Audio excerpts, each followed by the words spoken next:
بسم اللہ الرحمن الرحیم. السلام علیکم. آج ہمارا ٹاپک ہے پیج نمبر 3 ہے. یہ انگلش کی بک کا اور اردو کی بک کا یہ پیج نمبر 4 ہے. Pakistan the out come of the sustained Muslim efforts. اور 1857 سے لے کر پاکستان کے بننے تک کچھ لینڈ مارک ایونٹس ہیں. 6 ایونٹس ہیں جو یہاں پہ بریفلی ڈسکس کیے گئے ہیں. آپ کے شارٹ کوشچن میں آ سکتے ہیں اور اس میں آبجیکٹیو بھی آپ کا بن سکتا ہے یا ایک لانگ کوشچن بھی بن سکتا ہے کہ آپ 1857 سے لے کر 1947 تک کے مین ایونٹس کو کور کریں گے. اس میں برٹش اسینڈنسی کا مطلب ہوتا ہے British coming in to power, یعنی 800 ایئرس کا مسلم رول جو تھا وہ ختم ہو گیا انڈیا کے اوپر. اور پھر اب جو ہے 1857 میں ایسٹ انڈیا کمپنی نے کیپچر کر لیا انڈیا کو، اور 1858 میں ڈائریکٹ برٹش کراؤن کی گورنمنٹ جو ہے وہ انڈیا کے اوپر شروع ہو گئی. پھر علی گڑھ موومنٹ، اس کا آپ لانگ کوشچن آگے پڑھیں گے، لیکن یہاں پر ایک بریف نوٹ دیا گیا ہے علی گڑھ موومنٹ کا کہ سر سید احمد خان نے مسلمز کے پرابلم کا سلیوشن یہ سوچا کہ ایک تو برٹش گورنمنٹ کے ساتھ ریکنسیلیشن کرنی چاہیے، مفاہمت کر لینی چاہیے، اور دوسرا یہ کہ ان کے ساتھ مسلمز کو ماڈرن ایجوکیشن حاصل کرنی چاہیے. ساتھ ہی انہوں نے مسلمز کے لیے ایک ماڈرن ایجوکیشن کے لیے علی گڑھ اسکول بنا دیا، اور پھر دوسرے ایجوکیشنل انسٹیٹیوشنز بھی بن گئے. اور انہوں نے سوشل ریفارمیشن کے لیے مسلمز کی معاشرتی اصلاح کے لیے تہذیب الاخلاق کا رسالہ جاری کیا، جس میں انہوں نے مسلمانوں کو تاکید کی کہ وہ ماڈرن وے آف لیونگ کو اڈاپٹ کریں. اور اس کے علاوہ ان کی پولیٹیکل سروس بھی یہاں پر دی گئی ہے کہ اردو ہندی کنٹروورسی جب سٹارٹ ہوئی اور اردو کو آفیشیل لینگویج کے طور پہ ختم کرنے کی کوشش کی گئی، تو سر سید نے مسلمز کو ایک نئی ڈائریکشن دے دی. انہوں نے مسلمز کو ایک سیپریٹ نیشن ڈکلیئر کر دیا، اور پھر انہوں نے بتایا کہ اگر یہ ہندوؤں کی مسلم دشمنی جاری رہی تو دونوں قومیں عنقریب علیحدہ ہو جائیں گی. یعنی ہی hunted about the partition of subcontinent or about the parting of ways of the two communities. پھر ایکسٹریمسٹ ہندو موومنٹس، اگلا ہمارا شارٹ کوشچن بنے گا. انتہا پسند ہندو تحریکیں، ان میں سے آریہ سماج جو ہے وہ سر فہرست تھی، مسلم دشمنی میں بہت آگے تھی. آریہ سماج کا نعرہ تھا کہ ہم آریاؤں کے دور کا، یعنی ہندوازم کا جو ابتدائی دور تھا وہ معاشرہ ہم بحال کرنا چاہتے ہیں، اور اس کے مطابق ہندوستان جو ہے وہ صرف ہندوؤں کے لیے، اور مسلمان جو ہیں وہ ایلینز ہیں، وہ یہاں سے چلے جائیں یا پھر اپنے آپ کو ہندوازم میں کنورٹ کر لیں. پھر ایک اور جو اینٹی مسلم سانگ تھا وہ لانچ کیا گیا، وہ ایک ناول کا حصہ تھا. اس ناول کا نام تھا آنند مٹھ، اور وہ بنگالی رائٹر بنکم چندر چیٹرجی نے لکھا تھا.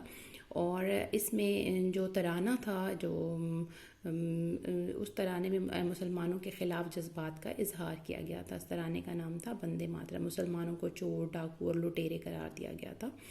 یہ اینٹی مسلم موومنٹس جو تھیں، انہوں نے مسلمز کی جو ایک سیپریٹ ایک کنٹری کے لیے اسٹرگل ہے اس کو تیز کر دیا، اور پھر مسلمز کو ایک ڈسلیوژن کر دیا. یعنی وہ کسی بھی خوش فہمی یا غلط فہمی سے نکل آئے کہ وہ ہندوز ان کو ڈیو رائٹس دینے کے لیے تیار ہیں سب کانٹیننٹ میں. ان کو پتہ چل گیا کہ ان کی بقا جو ہے وہ ایک سیپریٹ کنٹری کو حاصل کرنے میں.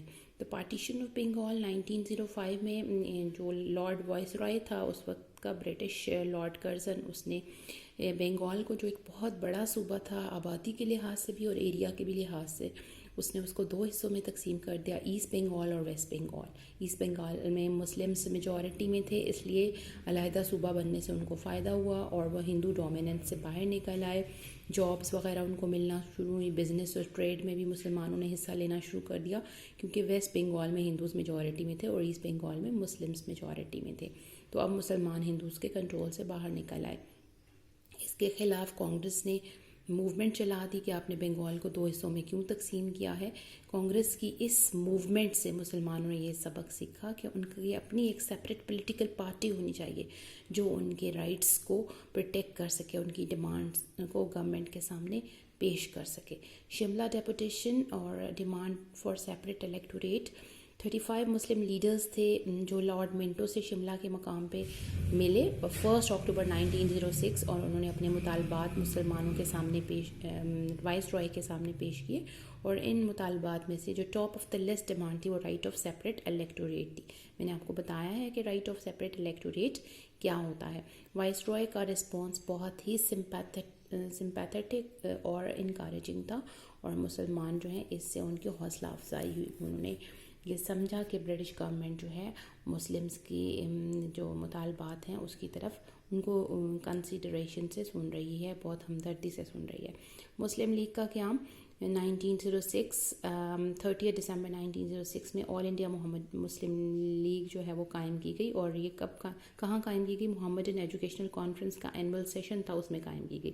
محمدن ایجوکیشنل کانفرنس سے سید نے قائم کی تھی, اس کا ایک اینول سیشن ہوتا تھا, اور پھر جو 1906 میں اینول سیشن ہوا اس میں مسلم لیگ قائم کر دی گئی. اور مسلم لیگ کا سول پرپس کیا تھا کہ وہ گورنمنٹ کے سامنے مسلمانوں کے مطالبات کانسٹیٹیوشنل مینر سے, یعنی پرامن اور آئینی طریقے سے, لیگل قانونی طریقے سے پیش کرے گی.